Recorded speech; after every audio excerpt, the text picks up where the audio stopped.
age, every dinner conversation seems to include discussions about personal health. So it's very much an age-related thing. You don't hear young people talking about it.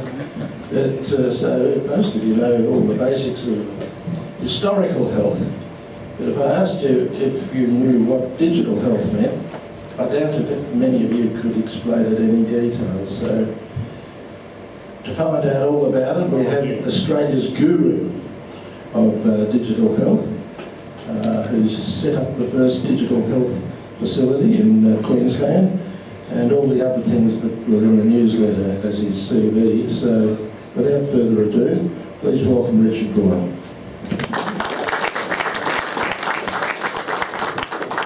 Thank you, President Rod. I'm also from Rod's Golf Club. There are another 1,200 members of Metropolitan Rod for people to come and speak. Now, I'm not sure if I can follow up the previous speakers. I'm not going to be talking about notoriety of high-profile people to be interviewed, or and I'm not going to give you any magic tricks either. But I am going to be talking to you about digital health, and that's not the sort of digital health that some of you might have personally experienced. This is about health in the computer age, essentially, to use the vernacular.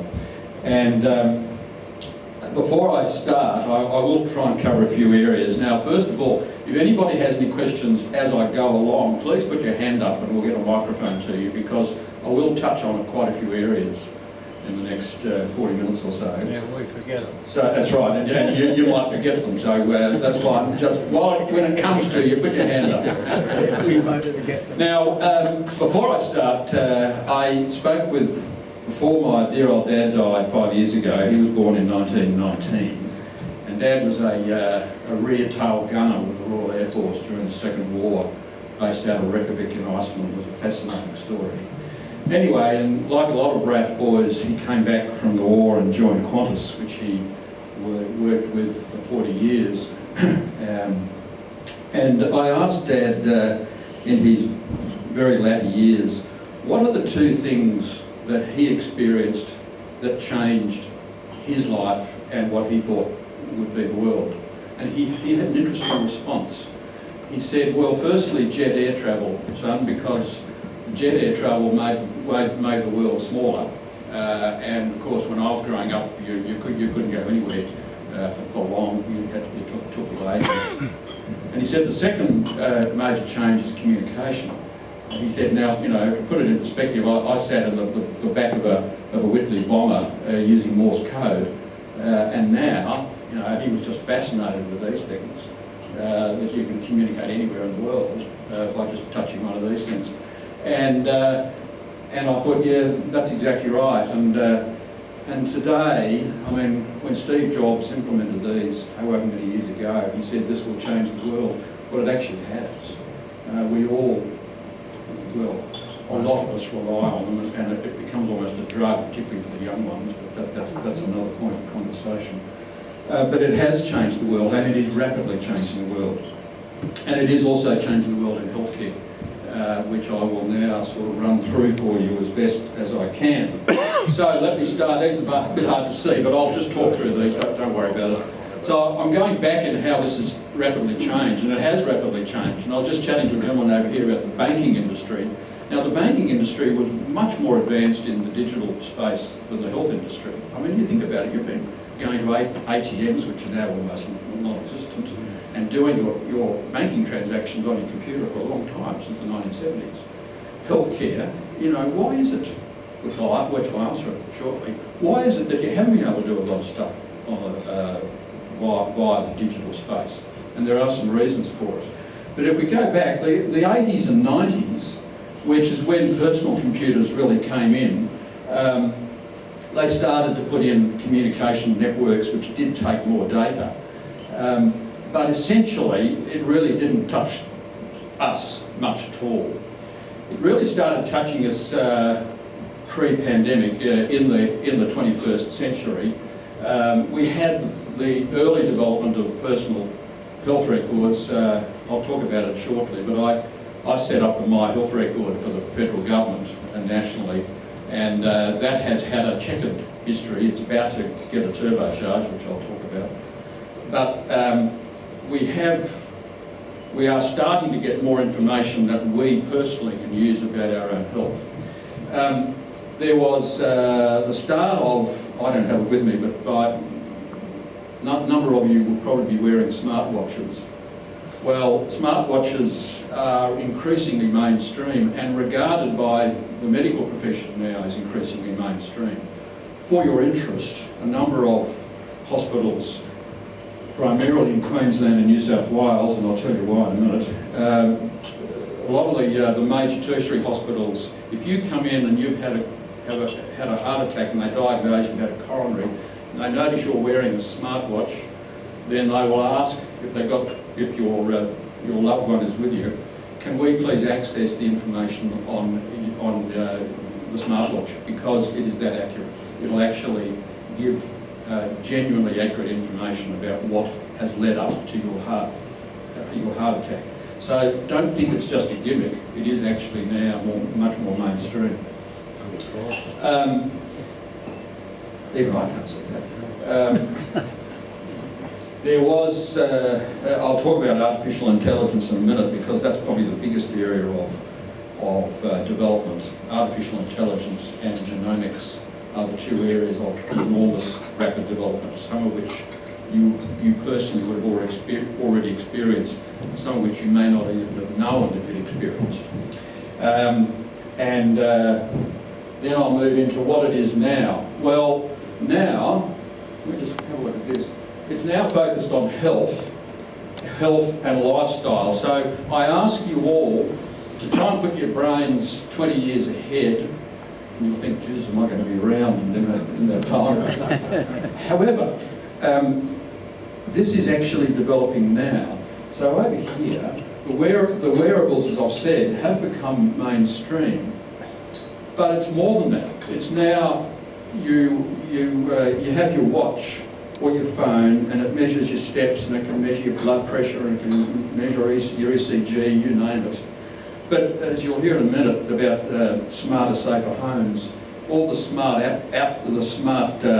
appliances you can get in your home now, there will be a time pretty soon, I reckon in the next decade, where if you want to, you'll be able to link what you buy at the grocery store with what's in your fridge, with how much you pee and what goes into the toilet and the volume of it, and you can add it to your electronic record, which you are now very soon going to be able to see personally on your computer or your phone, and it'll start to give you more lifestyle information rather than just when you're chronically ill or when you're in the hospital. It'll start to proactively look at what you are doing in your life that might be creating the problem that's why you're in the hospital in the first place. And that is now increasingly able to happen as a result of the digital environment that we're now living in. We just talk about some of these things. Predictive analytics. Well, I can tell you in Queensland now and New South Wales, most of the emergency departments are using the software app to staff their emergency department, because it predicts to about a 98% accuracy what the volume of emergency department attendances will be in their hospital and the severity of those attendances, and they actually staff it based on that data. And that's called large language. It's big data, and it's starting to drive a lot of the predictive stuff, so that when you get to emergency situations, you know it's coming.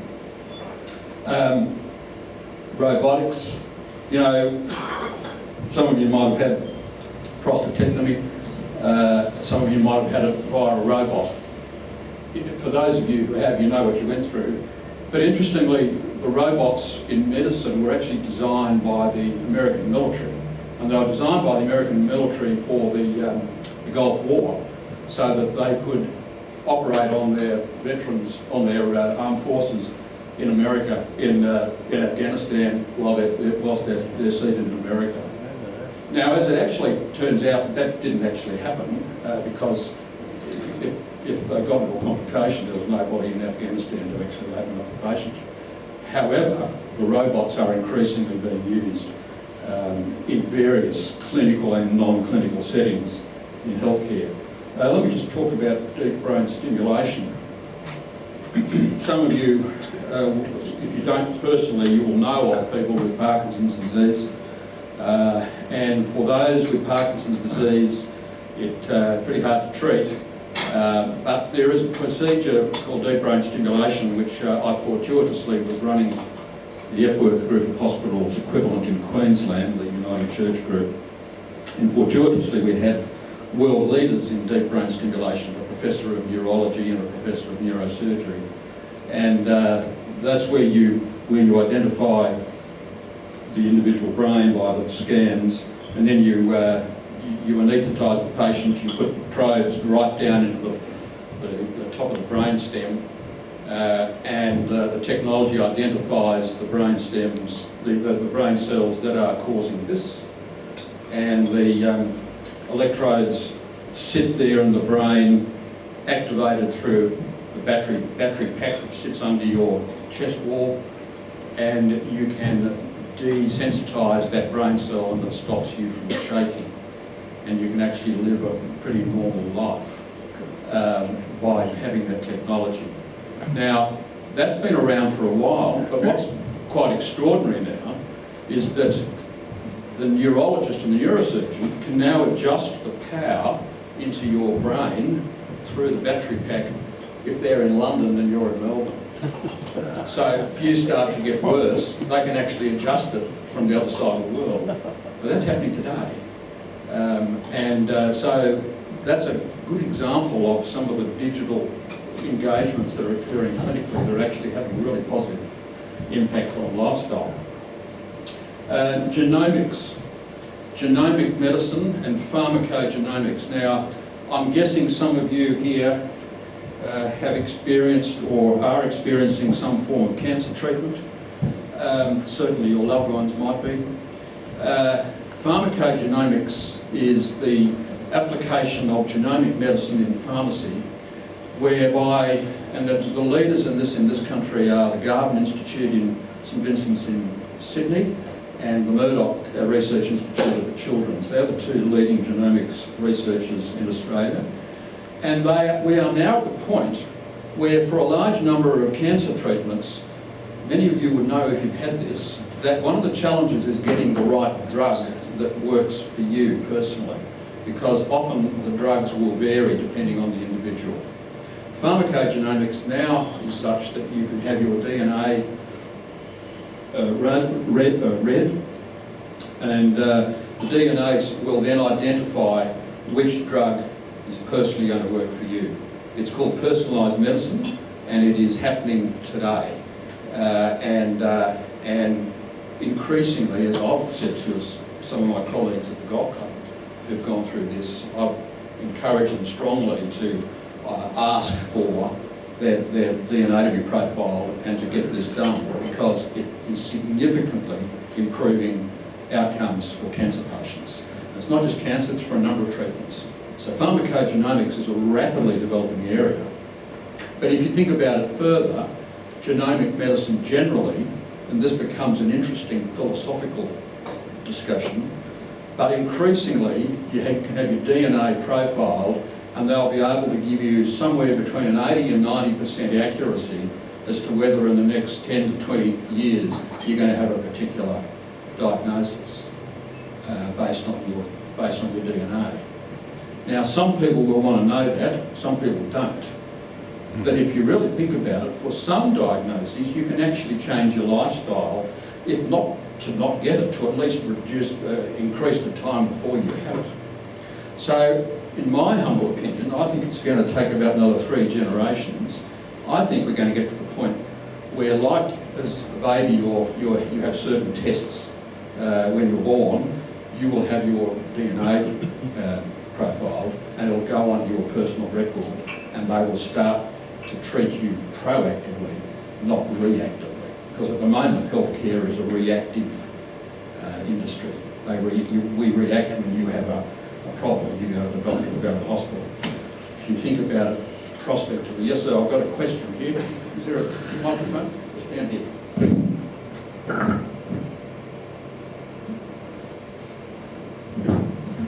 Thank you for interrupting. Sure. Where do you get the DNA profile from? Yes, there are a number of places you can get it from.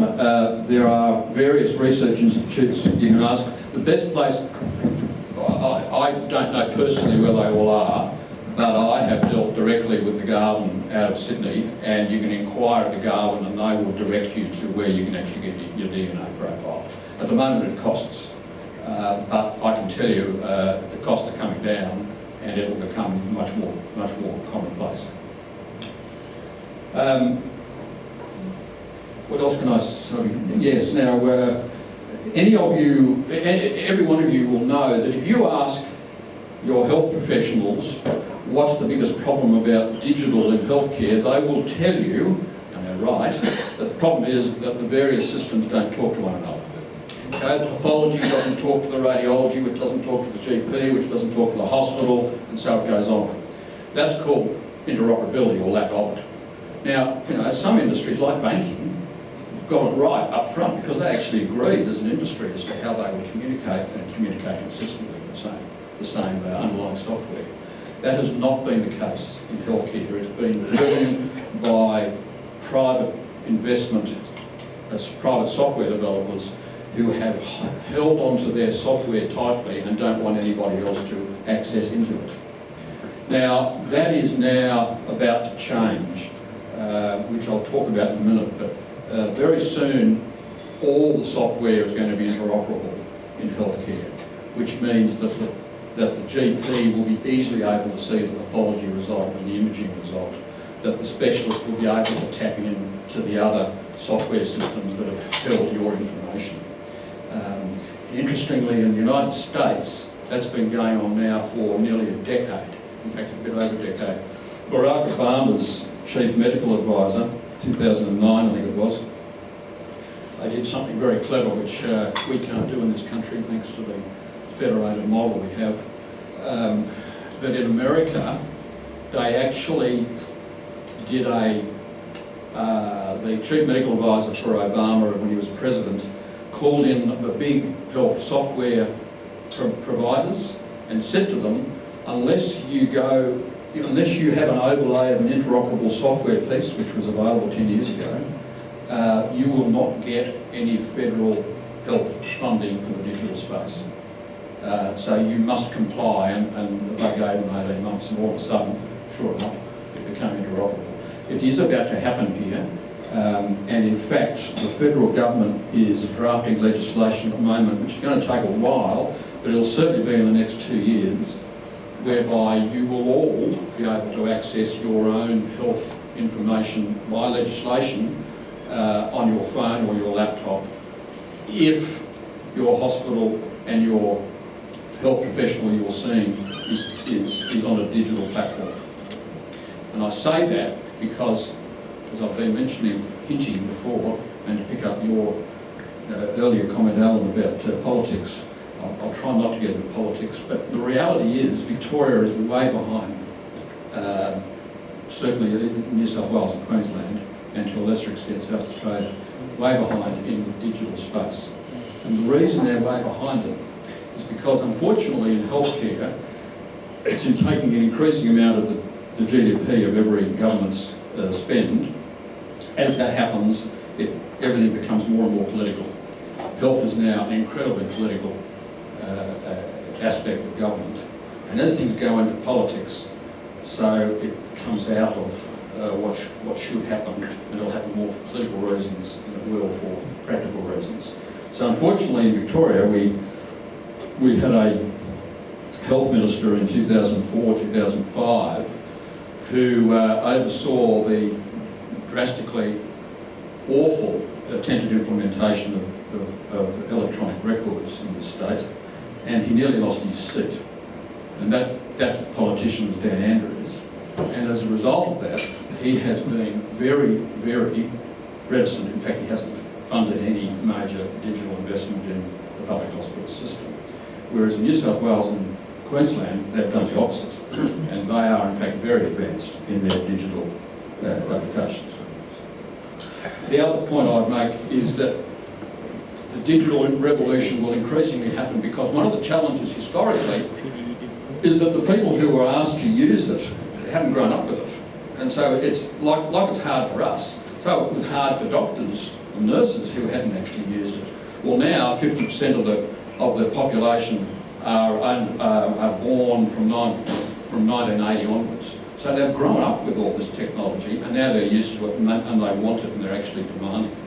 So the medical community, and I'll give you an example, we have doctors who are trained in New South Wales and Queensland who come down here and they're expecting to have fully digital systems and we're all on paper still. And they're saying, well, hang on, are we going back a century, are we? So there's an expectation increasingly by the community for things to become more digital. So why have we been slow? Well, there are a number of reasons. Obviously, cost and funding streams, and that is a lot to do with short-term versus long-term benefits. Like a lot of things, this sort of stuff requires a fair degree of investment up front, and you get a return. Interestingly, in digital health, it's coming down because the costs are getting reduced. But if you want to fully digitise a hospital, as I did it in 2014, I opened it, you have about a 5-year return. 5-year return's too long for politics, and it's often too long for private investors as well. That's part of the challenge. It is coming down, and that's another reason why it's going to happen more often. I've talked about the political will, which has been a problem. There has been a lack of leadership in this space, and when I did the first fully digital hospital, I managed to get, we had a health minister in 2011-12 called Nicola Roxon, who worked under Julie Gillard as the Prime Minister. And interestingly, Nicola Roxon was one of the few health ministers federally, and I've worked with a lot of them over the last 40 years, one of the few that have actually been really interested in digital. And I started to get really interested in digital when I was running the big hospital group in Queensland. And I was president of the Private Hospital Association of Australia, and I went and saw her. And I said, Minister, why is it there's been no investment in digital health? This is about 2009-10. And she said, well, Richard, none of the jurisdictions, none of the states have put their hand up to say we'll do it, because none of them were prepared to take the risk and there wasn't any leadership. So I said, well, what if you give me a grant to do it as a pilot for the country? I'll take the risk. And she said, that's fine. So I got 50 million, built a new hospital in Harvey Bay, used it as a pilot for the country, and much to everybody's surprise, it worked. But that's part of the challenge, is trying to get people to take a leadership role.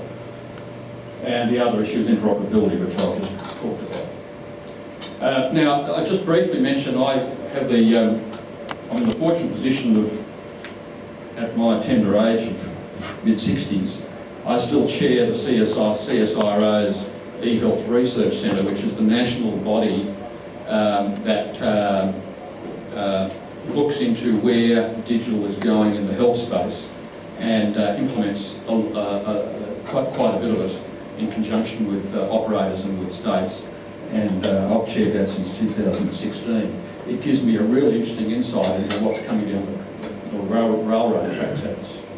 And whilst I won't go into the detail, I set up the Australian Digital Health Agency in 2016 when we set up the My Health Record. And we've now just signed an agreement between CSIRO and the Digital Health Agency to actually get this interoperability working. So you are actually going to see it happening over the next, it'll take about 2 years' time, in about 2 years. And this gives you some idea of the complexity of trying to get it working. You've got to work with so many different systems in Australia to get this whole system interoperable. I'm just going to touch on, I'm probably glad I'm not operating hospitals now. I'm retired from CEO work, because it's pretty hard, particularly with post-pandemic. But we are really challenged now, and we're starting to see all the media about the problems of the workforce in healthcare, and there are a whole lot of reasons for it. We in this room all have, many of us will have chronic disease. In fact, probably about 80% of us do. And chronic disease requires increasing amount of medical care and hospitalisation, so there's an increasing usage of the healthcare system as the whole demography of Australia, like a lot of industrialised nations, is growing. There is definitely clinician, as in nursing and medical, burnout. There is the challenge of trying to train people in the use of technology, and of course the pandemic just recently showed just how stressed the system can become very quickly. And you know, we do have, we've thought our country, being as dispersed as it is, would have a whole lot of remote healthcare systems in place. They've had them in America for a long time. They've also had them in Canada. We're only just starting to get into that space now, where you can do true remote medicine. I watched a remote intensive care unit in Maine in the United States in 2012, where there was a fully trained, highly trained nurse out in the woods somewhere in a little hospital, and this patient was on a ventilator. It was an intensive care patient, and it was miles away from anywhere, and was looked after through telemetry and through telehealth. We should be doing more of that. Is the RFDS in this? Yes, the RFDS are starting to get into this space. The problem has been the interoperability. But yes, the RFDS is starting to now use the technology which will link into the data systems of the hospitals and the medical specialists. Good. Yeah.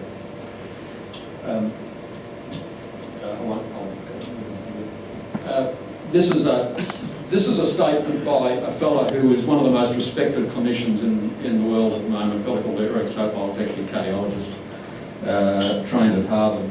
And he says, genomics, digital medicine, artificial intelligence and robotics will change the roles and function of clinical staff over the next 2 decades.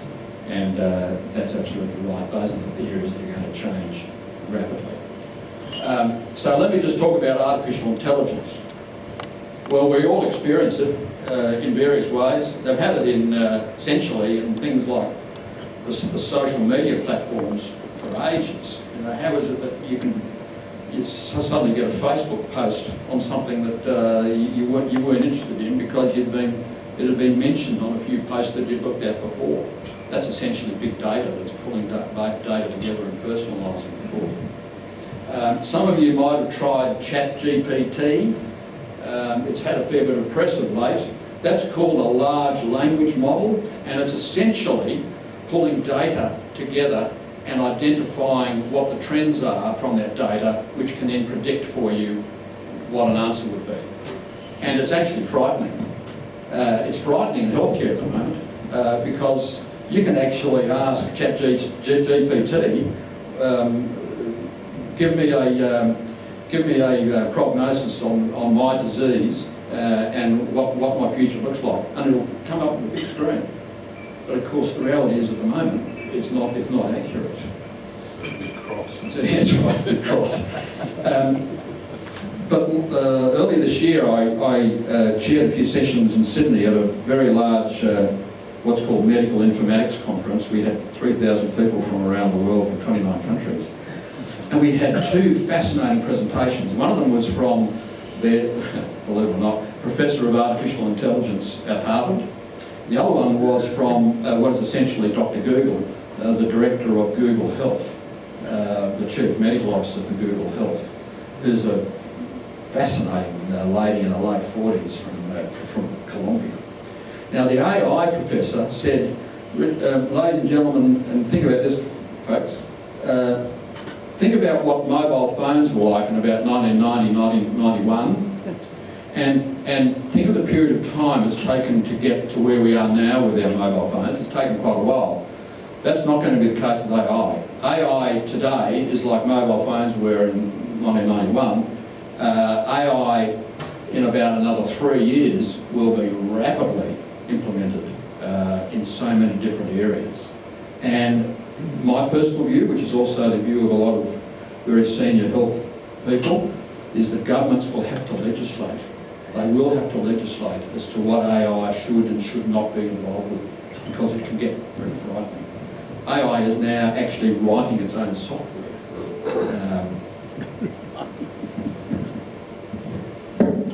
I'm wearing a GPS from MEPAX. Is there anything in the pipeline to change or improve or whatever?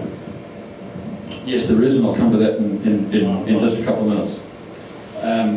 So AI is going to rapidly change, but let me give you a couple of examples of where it's already working really well.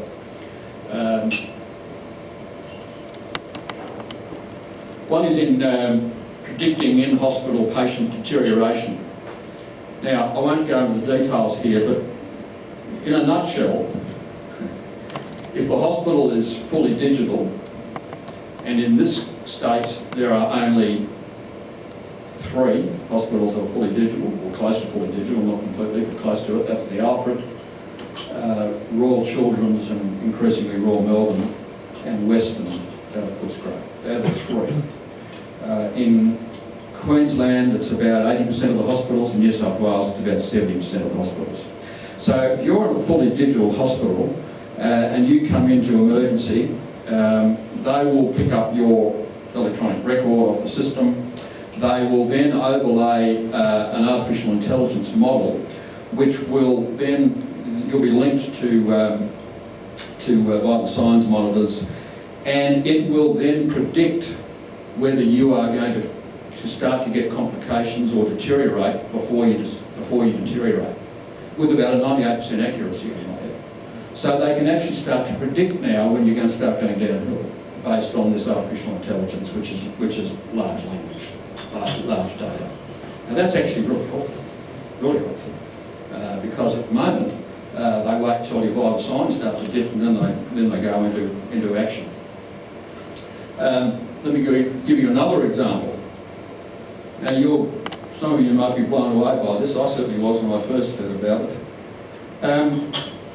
Artificial intelligence in health really started big time, to be fair, by the radiologists. They're actually one of the drivers of it.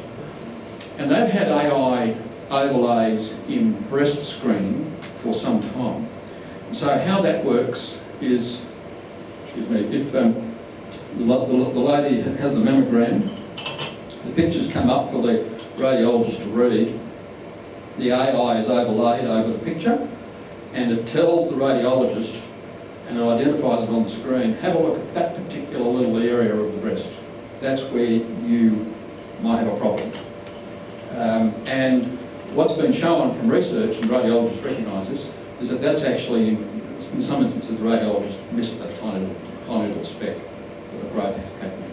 And that's large language model working very positively.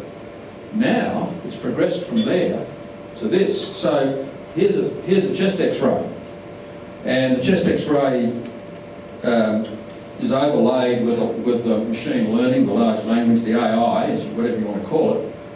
And the AI will then give you what the chest X-ray result is. Now, in the NHS, they have now, last year, they're now contracting with an Indian software supplier and they now don't have any standard chest X-rays read by a radiologist. 0. They're all done by machine learning. And the radiologists themselves recognise that it's now got to incredibly high accuracy. So that is increasingly going to start happening, but it'll only happen when the doctors themselves, to be fair, when the doctors themselves have confidence that it is highly accurate. And interestingly, radiology is the lead in that. Pathology is going to be the next area. Why would they want to recognise that they do themselves out of a job? Yeah, that's a good question. You just ask what happened. Why would they want to recognise it as they do themselves out of a job? Well, again, I'll get a bit political. The specialist training colleges, and there are probably some specialists in the room, so that's fine.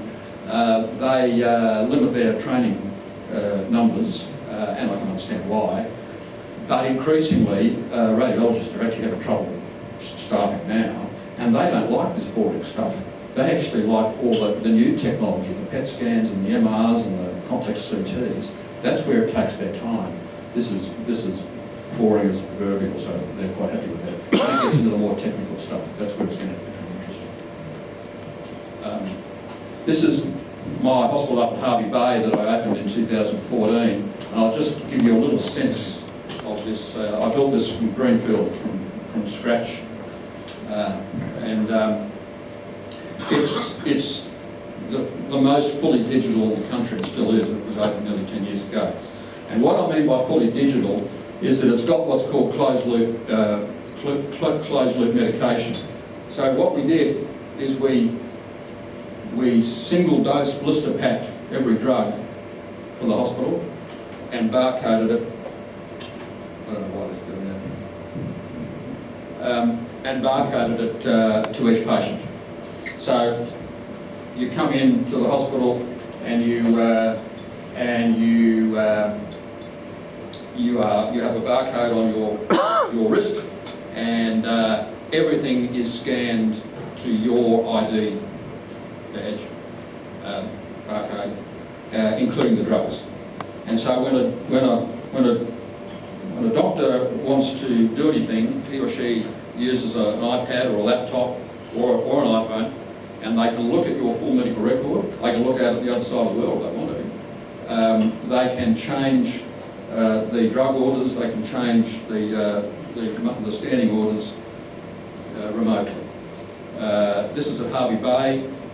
We had a very big hospital, larger than Epworth, Richmond, called the Wesley in Brisbane, which we had 1,300 specialists at, and we were able to remotely get the specialists in Brisbane to monitor the patients at Harvey Bay, which meant that we were reducing significantly the transfers down to Brisbane as a result of having that ability for remote monitoring. In this instance, the blister packs are barcoded for each patient. If you're the patient and you've got a nurse who looks after you, the nurse will be automatically buzzed on their recall system when it's time for your drug, and the nurse goes to the drug cabinet, puts her finger on the drug cabinet, opens up the drug cabinet just for your drug, picks the drug out, takes it to your room, barcode scans your ID badge, barcode scans the computer, barcode scans the drug, right patient, right drug, right time, you can give the drug. Now we researched this, and it's a 90% reduction in medication errors. And if you didn't know, I'll tell you now, the biggest risk you have when you go to the hospital actually isn't an infection, which is high, it's actually a medication error. Now most of them are minor, but some of them can be quite major. This basically cuts out that risk. And one of the other reasons why they do it is because the doctor orders the drug on their phone, and it's fully linked to the PBS. And so if they order a drug that you might be allergic to, the system will override and say, no, you can't do that. Or if they, in this instance, if they order a drug at too high dosage, which is against the national standards, the doctor can't order it. So this brings safety and security into the system big time. And that's one of the reasons why, when it's actually implemented well, and you manage the change management among the doctors, it actually works really well. And so this system is now in place in quite a few hospitals north of us. Briefly, yes sir? How do you stop somebody intercepting the communication, stealing your ID, like we hear about with banking at the moment? Yeah, it's a good question. And cyber security has become, of course, the big issue, not just in health, but in a whole lot of things. So there are a number of strategies you can implement to overcome that, which are current now. And you will never be 100% certain, but you aren't in anything to do with security of software anywhere. Let me put it this way. You're certainly not able to intercept the messages. messages. It's encrypted messages which they have been shown not to be able to break. So that's a system which is well in place across the health systems that use this digital sense. The greatest challenge is stopping the bugs into the software. And interestingly, the biggest problem for bugs going into the system in hospitals, the software bugs, is actually through the technology. The PET scanners and the MRI scanners and even the vital signs monitors all have significant computer chipping in them.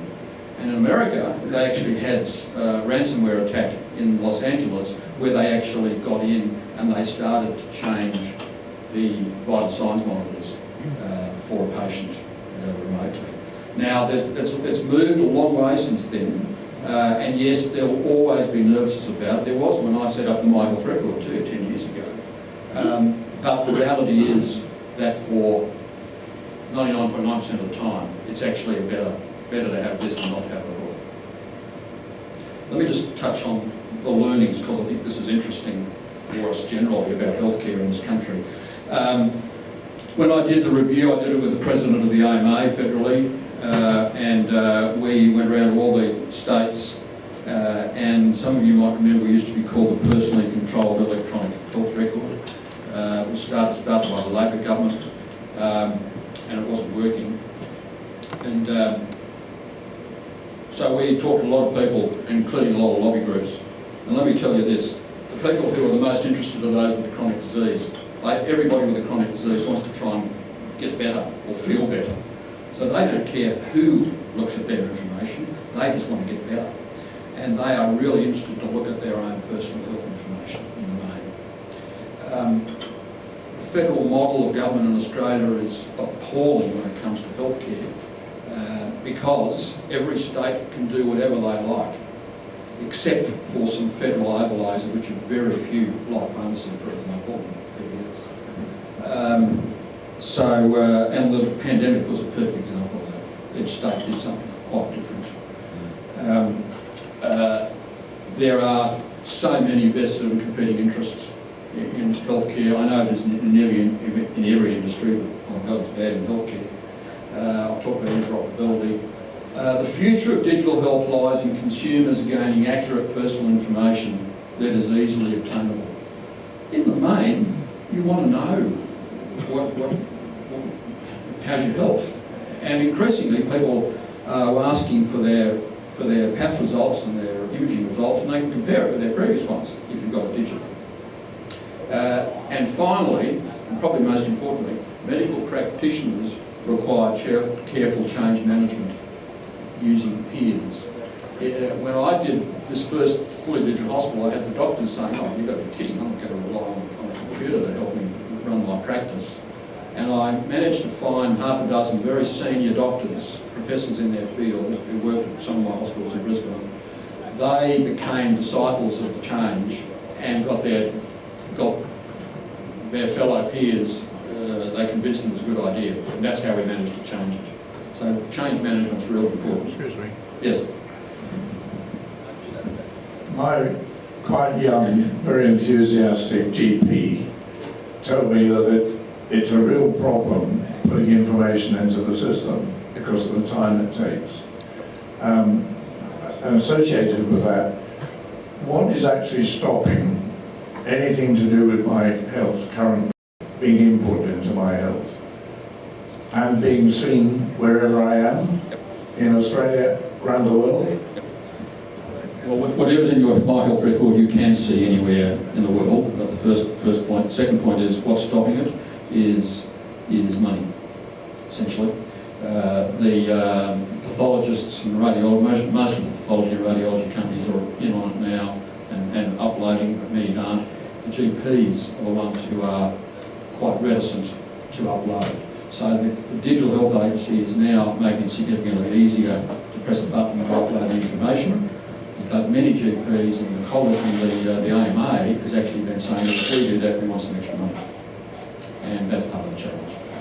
So that's part of the politics. What about retrospective information? Yes, you can do it retrospectively. That would mean a lot of clerical work. That's part of the problem. So for people of our age, it's more prospective. But for digital hospitals, it's easy. You've got all your health information there. So in New South Wales and Queensland, a lot of that's already up on the web, on the My Health Record. Finally, I just want to mention this because this will be of particular interest to some of you. Through the CSIRO, we actually developed what's called Smarter Safer Homes. You can look it up, go on the web and look up Smarter Safer Homes, because we ended up selling this off. We actually joint ventured it with a private equity company. And this is technology which uses a whole lot of digital technologies in your home. In fact, quite a few retirement village operators have now picked this up.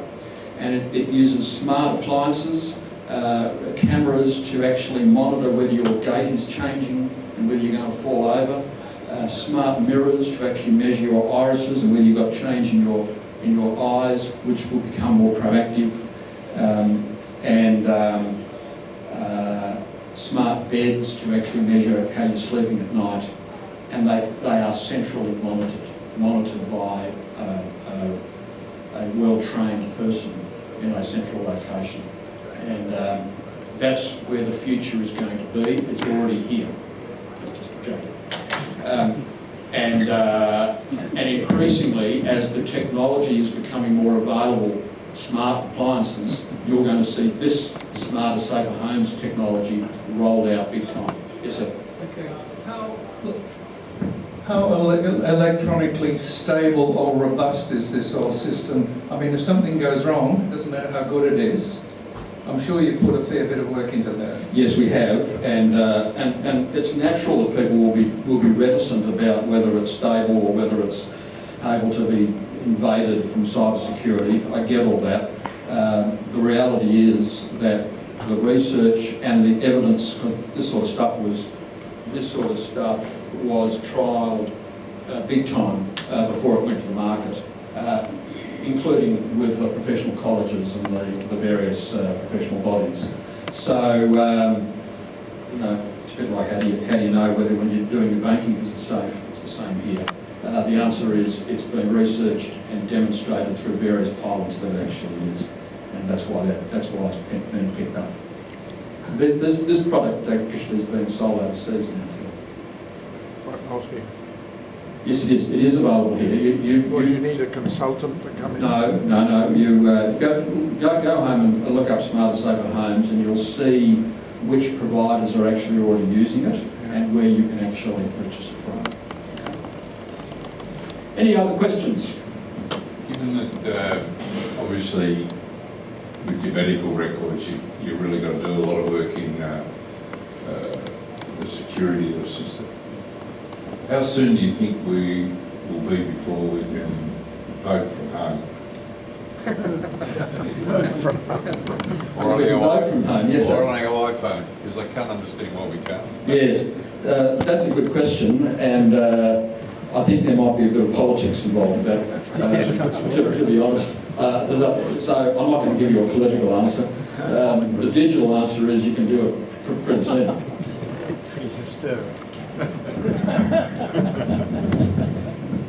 I'm interested in this predictive software for staffing levels in emergency, and I presume it already includes things like heat waves. Does it include pollen counts for these pollen thunderstorms? Yes, it does. It includes pollen counts, it includes climate generally. It even includes prediction based on data of traffic challenges, in particular times of the day and night.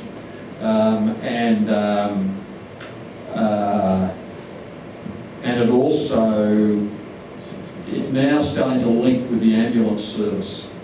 This is in Queensland. So it knows when the ambulance service is under significant stress, which increasingly is happening more and more. So yes, that's part of the predictive algorithm. Is it?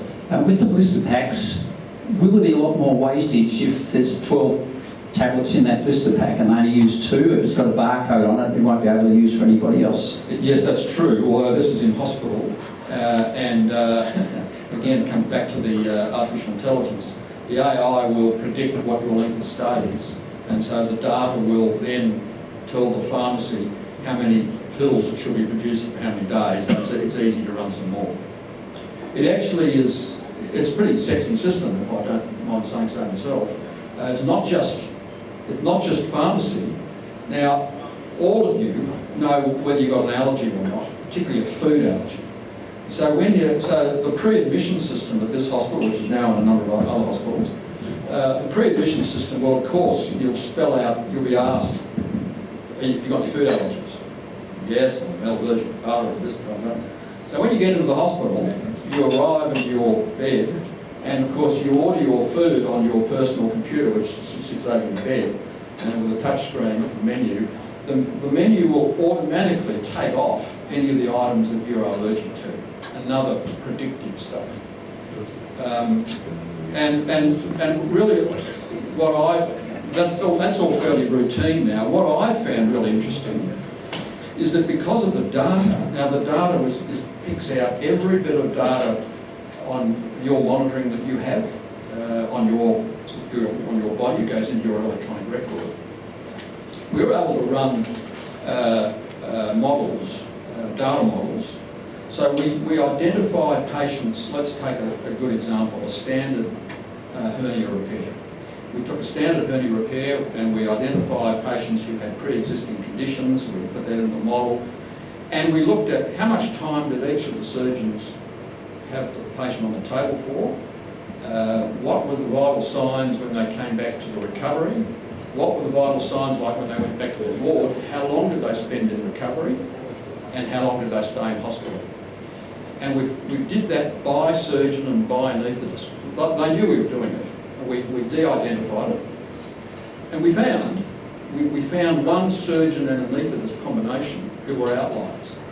The patients spent longer on the operating table, they were longer in recovery, they were longer in the hospital. So we showed this to the medical community, but this is fascinating. It just shows you the power of how you do this using peers. We showed de-identified, and it's still out like the proverbial roll, but who's Dr. F and anaesthetist G. And we didn't make any names or anything. So Dr. F and anaesthetist G knew who they were because they knew that their patients were spending longer.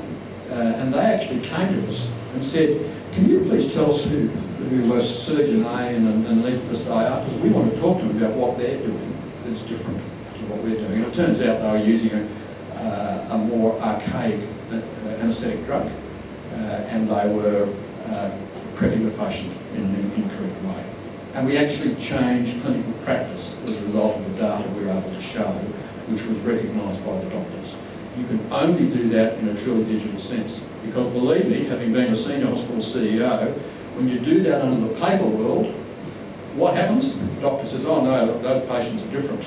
Mine are much more challenging. Which of course now the data can actually pick that out and show it differently. So there are some real benefits clinically from having this sort of full data information. We've got one more. Yes. Got a microphone?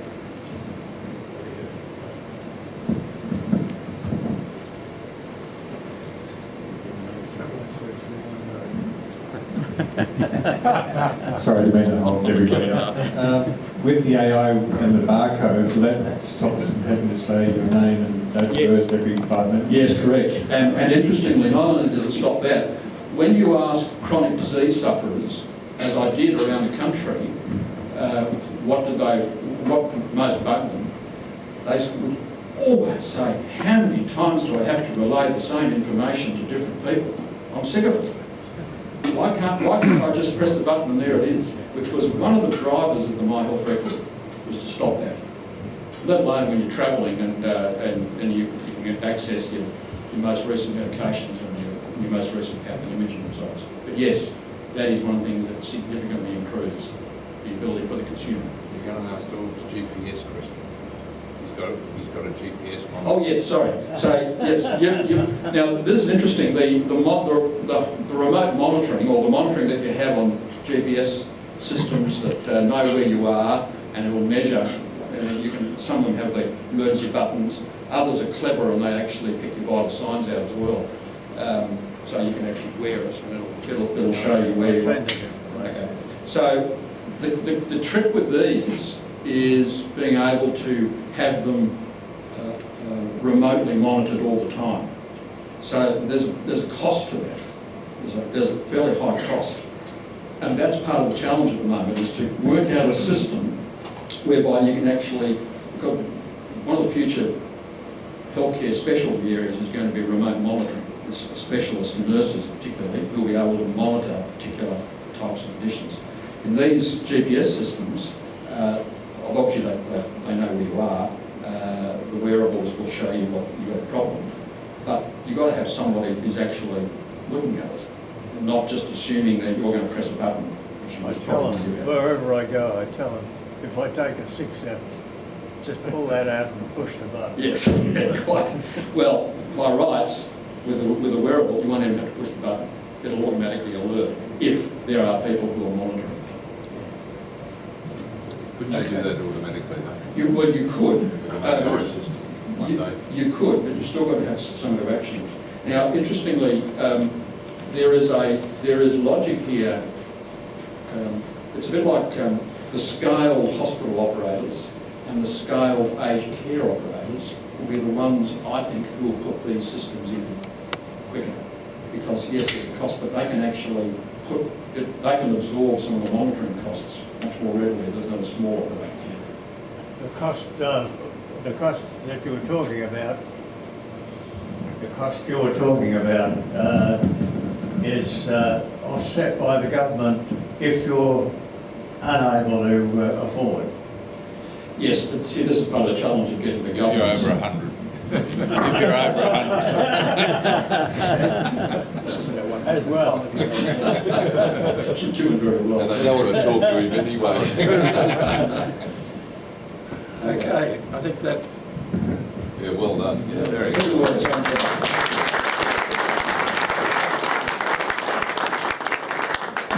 My parameters for choosing guest speakers is that they've got to be informative and they've got to be interesting, and with the occasional touch of humour wouldn't go astray. And I think, Richard, you've fulfilled all those parameters today, and thank you so much for coming along. I do have to say that I'm running out of Metropolitan Golf Club members to call. I think I've got one more. Of course, Peter Jones last month was the previous one, but they've been successful so far. I'll now ask Alan Stevens to... Tom Stewart. Tom Glass. Oh, yes, sorry. That's changed since my last information. Okay. Richard, falls to me on behalf of this gathering, to thank you for a very interesting and informative presentation. I've noticed you've had the focus of everyone here, and maybe that's a factor of our age and the subject you've chosen.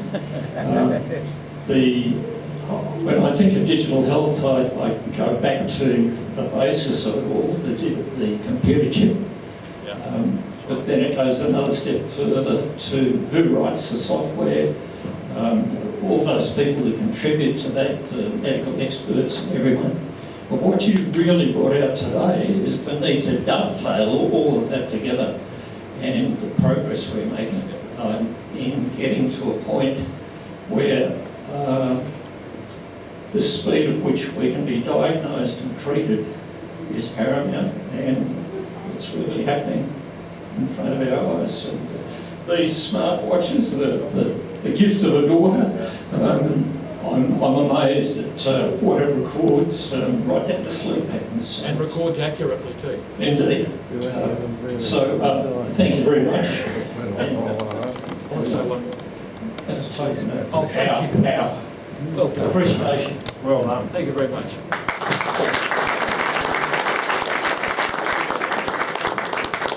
Sorry, President Rob, just one thing.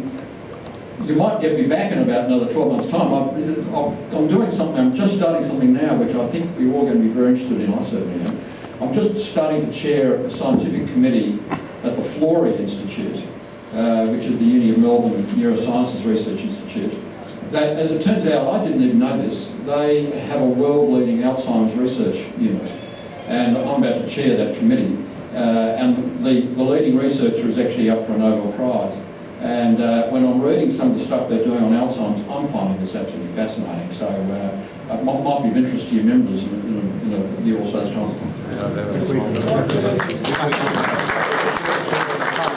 Thank you.